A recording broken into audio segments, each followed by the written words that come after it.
Good morning बच्चों। आज हम करेंगे प्री बोर्ड परीक्षा 2020-21 जो कि फरीदाबाद डिस्ट्रिक्ट में ली गई कक्षा 10th सोशल साइंस यानी कि सामाजिक विज्ञान की। बच्चों, आज हम आपको करवाएंगे MCQ, मल्टीपल जो चॉइस क्वेश्चन है उनको सोल्व कराएंगे यहाँ पर। तो पहला क्वेश्चन आपके सामने है, 1861 में संयुक्त इटली का राजा कौन बना? ए ऑप्शन है Garibaldi, B Victor Emmanuel two, C Count di Cavour और डी है जोसेफ मैजिनी। बच्चों, यहाँ पर हमारा जो सही ऑप्शन है वो है B Victor Emmanuel two. Second question है, इटली के एकीकरण के लिए मुख्यतः कौन जिम्मेदार था? A option Count di Cavour, B Bismarck, C Garibaldi, D Joseph Mazzini. यहाँ पर हमारा बिल्कुल सही ऑप्शन है सी यानी कि गैरीबाल्डी।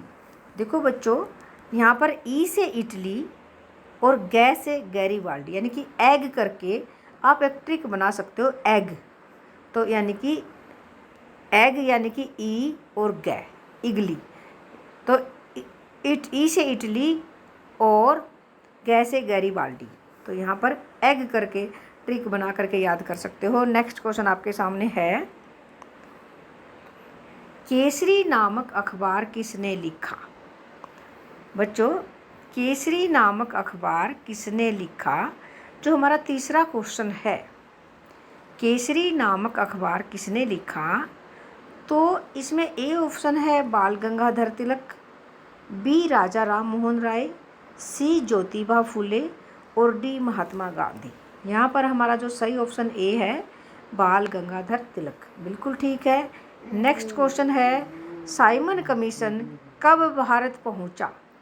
1925, 1927, 1928। यहाँ पर हमारा जो सही ऑप्शन है 28 है, 1928 जो बिल्कुल सही ऑप्शन है, जबकि डी ऑप्शन 1929 था।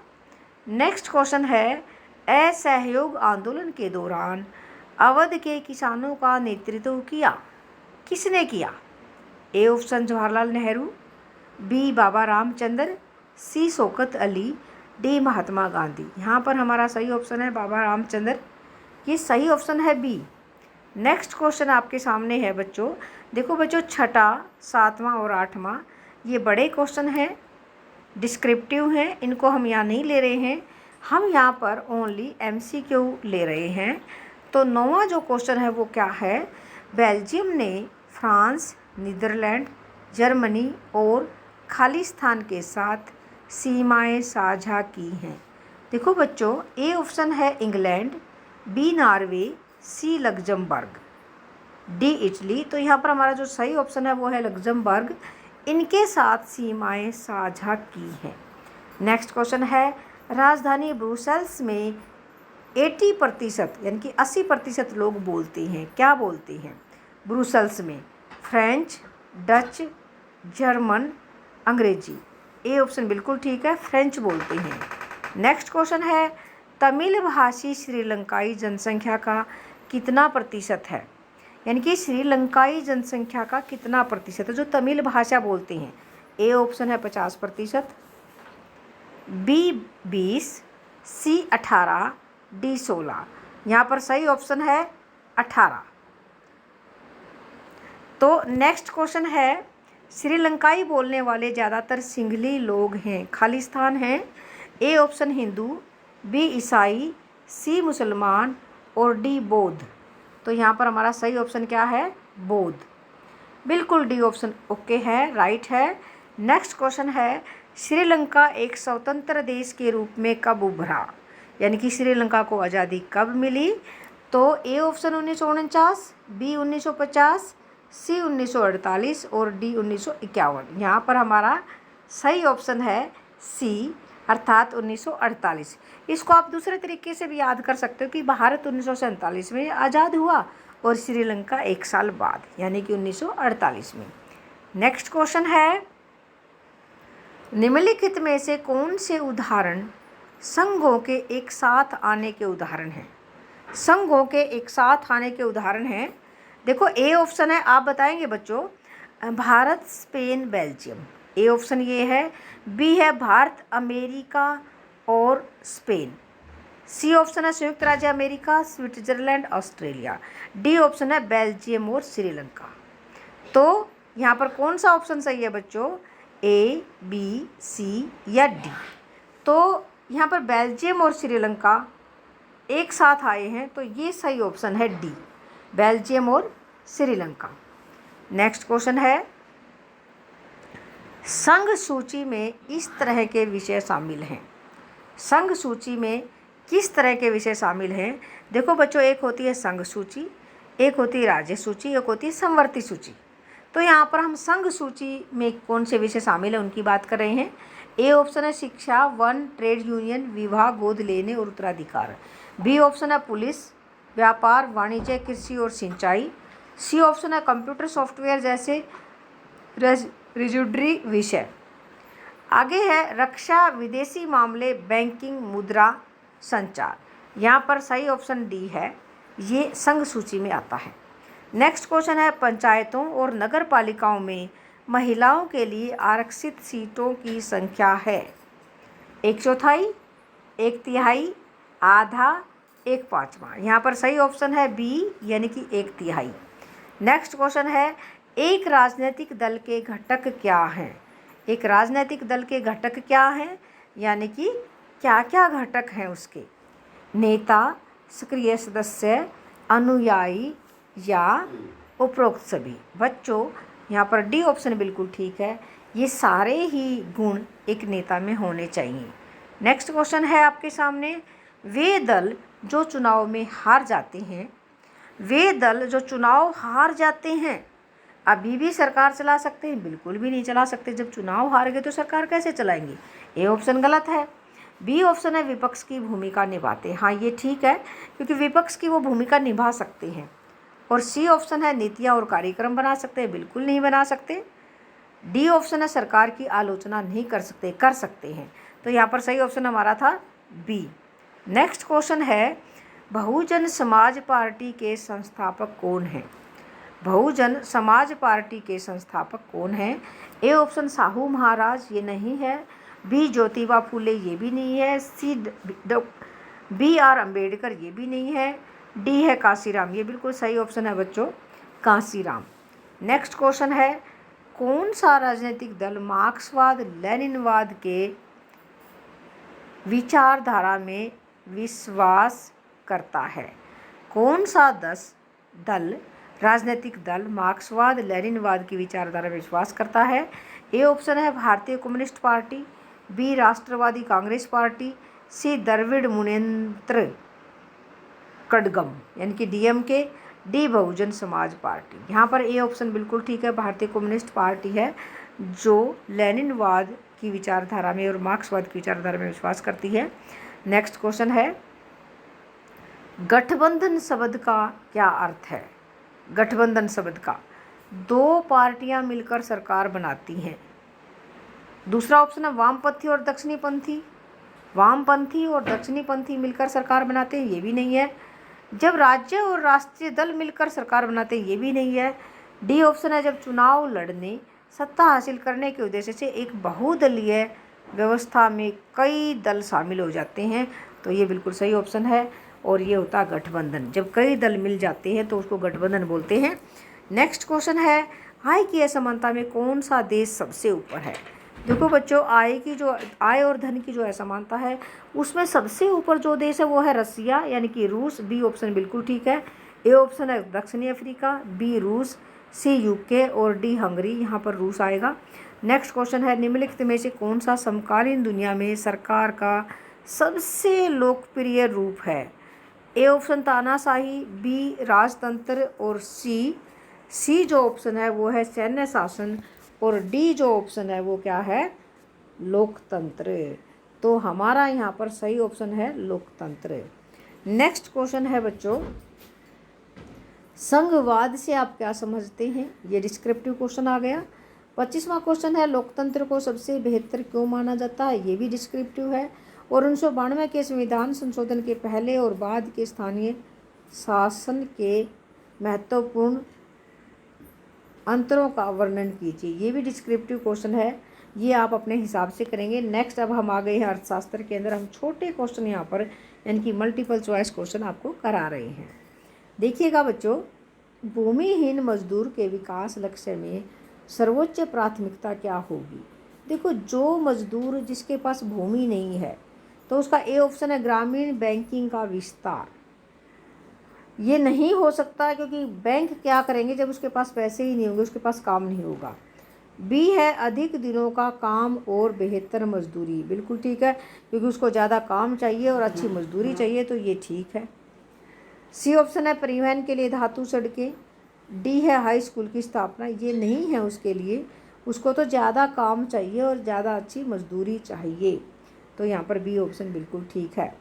नेक्स्ट क्वेश्चन है, प्रच्छन्न बेरोजगारी होती है अर्थात छिपी हुई बेरोजगारी क्या होती है, या अदृश्य बेरोजगारी क्या होती है। देखो, जब लोग काम करने के लिए तैयार नहीं हैं तो ये तो ऐच्छिक बेरोजगारी है, ये नहीं हो सकता।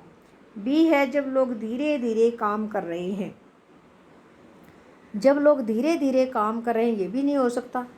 सी है जब लोग जो काम करने में सक्षम हैं और उससे, देखिएगा यहाँ पर, उससे कम काम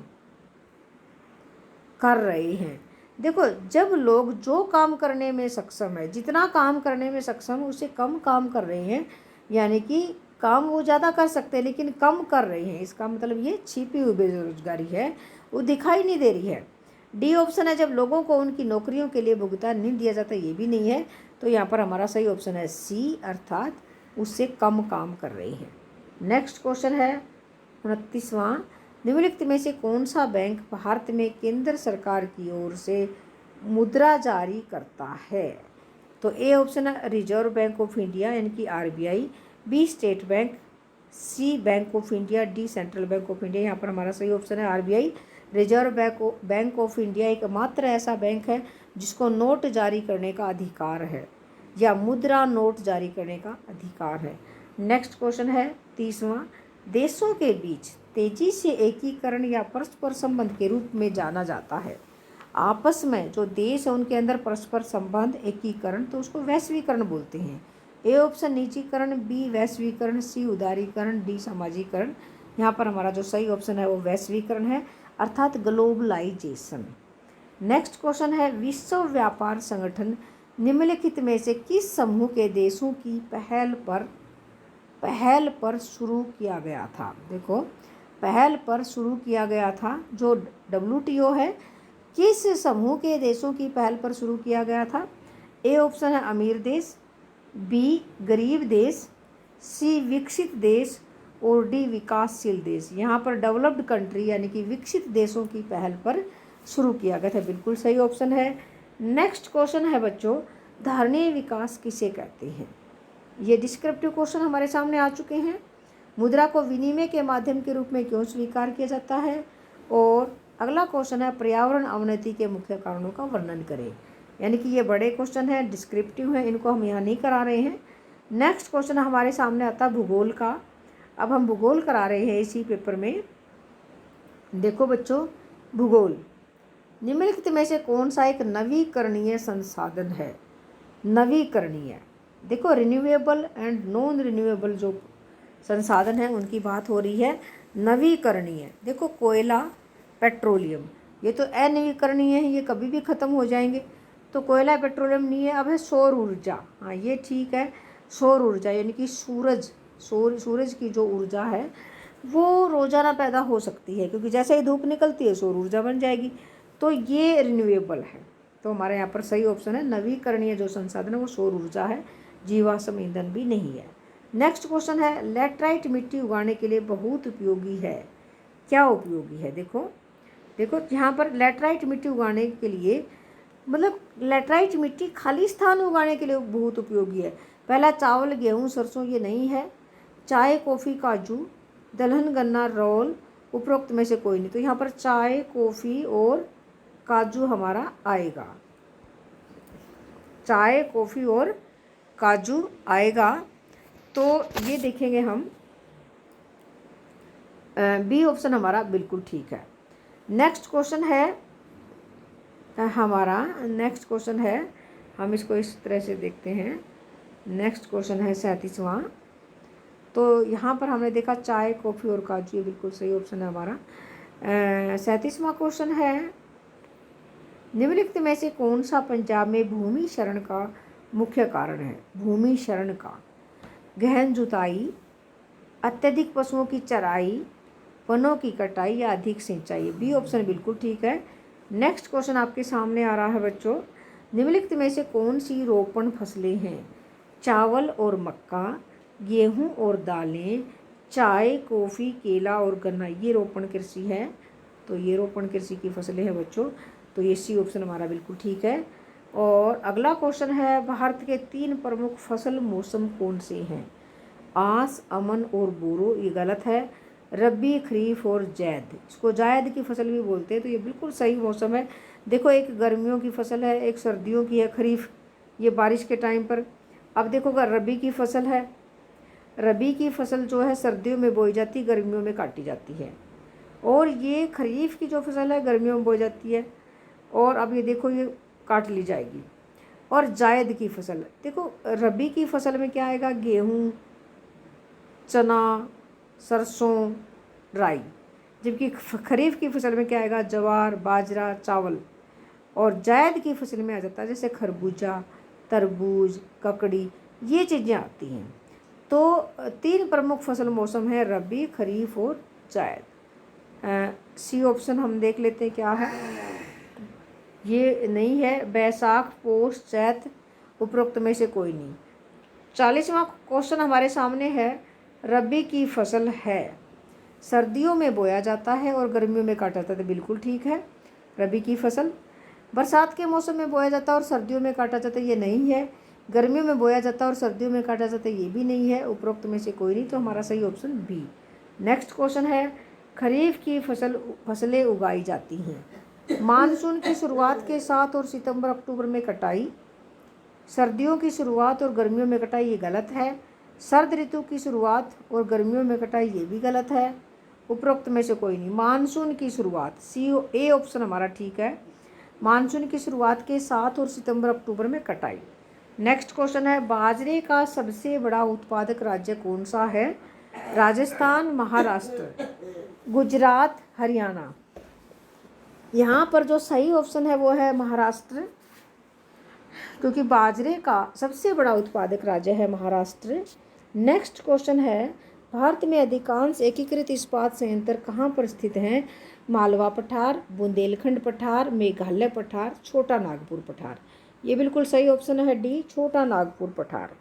नेक्स्ट क्वेश्चन है, 1904 में भारत में पहला सीमेंट प्लांट स्थापित किया गया था, कहाँ पर? A option Jamshedpur, A option है। बी हैदराबाद, सी नागपुर, डी चेन्नई। यहाँ पर हमारा सही ऑप्शन है चेन्नई। नेक्स्ट क्वेश्चन है, विनिर्माण उद्योग में रखा जाता है। विनिर्माण जो है कौन से उद्योगों में रखा जाता है? प्राथमिक क्षेत्र। विनिर्माण जो उद्योग है वो प्राथमिक क्षेत्र में आएगा, माध्यमिक क्षेत्र में, या फिर देखते हैं यहाँ पर तृतीयक क्षेत्र या सेवा क्षेत्र। बच्चों यहाँ पर जो सही हो जो ऑप्शन था वो है हमारा जो पहले जो ऑप्शन आया था, आपने देखा होगा। अभी हम आपके सामने लेके आ रहे हैं उसी क्वेश्चन को। विनिर्माण उद्योग में रखा जाता है, माध्यमिक क्षेत्र, इसको सेकेंडरी सेक्टर या द्वितीयक क्षेत्र भी हम कह सकते हैं। नेक्स्ट क्वेश्चन है आपके सामने, निम्नलिखित में से कौन सा औद्योगिकरण का नकारात्मक प्रभाव है? ए ऑप्शन औद्योगिक आर्थिक वृद्धि, बी प्रदूषण, सी विदेशी मुद्रा की कमाई, डी तीव्र शहरीकरण। तो यहाँ पर बी ऑप्शन जो इसका नकारात्मक प्रभाव है, यानी कि प्रदूषण फैलता है। नेक्स्ट क्वेश्चन है 47, यानी कि ये जो यहाँ पर क्वेश्चन है, कोलकाता अंतर्राष्ट्रीय हवाई अड्डे को क्या नाम दिया गया है? जवाहरलाल नेहरू, मीनाम्बकम, राजीव गांधी और नेताजी सुभाष चंद्र बोस। बिल्कुल ठीक है, नेताजी सुभाष चंद्र बोस के नाम दिया गया है यहाँ पर। नेक्स्ट क्वेश्चन है, निर्यात और आयात के कुल मूल्य के बीच अंतर को क्या कहा जाता है? भुगतान संतुलन, ये नहीं है। व्यापार संतुलन, बी ऑप्शन बिल्कुल ठीक है, क्योंकि व्यापार शेष या व्यापार संतुलन। सी ऑप्शन अधिशेष बजट, डी संतुलन में कमी नहीं, यहाँ पर बी ऑप्शन बिल्कुल ठीक आएगा। नेक्स्ट क्वेश्चन है, कोलकाता का एक सहायक बंदरगाह निम्नलिखित में से कौन सा है? सहायक बंदरगाह, तूतीकोरन, जवाहरलाल नेहरू, हल्दिया। हल्दिया बिल्कुल सही ऑप्शन है। और डी है विशाखापट्टनम, ये नहीं है। तो यहाँ पर हल्दिया जो है वो बिल्कुल ठीक है। नेक्स्ट क्वेश्चन हमारा है, हल्के उद्योग किन्हें कहती हैं? ये बच्चों डिस्क्रिप्टिव क्वेश्चन आ गए हैं। अब हमारे पास जो 52वां जो प्रश्न है वो आप मैप पर करेंगे। सरदार सरोवर बांध, तूतीकोरन बंदरगाह, भिलाई लौह एवं इस्पात संयंत्र, अहमदाबाद सूती वस्त्र उद्योग केंद्र और बॉम्बे हाई, ये आप करेंगे मैप के ऊपर। तो बच्चों इसी के साथ हमारा ये पेपर फिनिश होता है। और मैं उम्मीद करूँगी कि जो भी MCQ हमने 40 MCQ आपके सामने कराए हैं और आपको अच्छे से क्लियर हो गए होंगे। तो इसी के साथ मैं आपका धन्यवाद करती हूँ। Thank you.